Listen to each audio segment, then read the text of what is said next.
When you need to combine data from multiple cells into a single cell, there are different ways depending on what you need. The simplest way of joining cell contents is to use the ampersand symbol. Select the cell where you want to put the combined text. Type =, then select the cell that contains the first text you want to combine. Then type ampersand, quotation marks, space, quotation marks, ampersand, with a space enclosed in quotation marks. Select the next cell with text you want to combine and press Enter.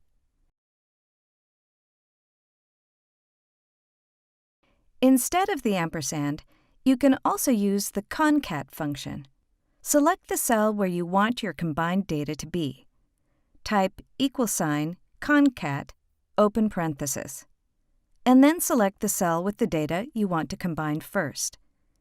In the formula, a comma is used to separate the cells or string that you want combined.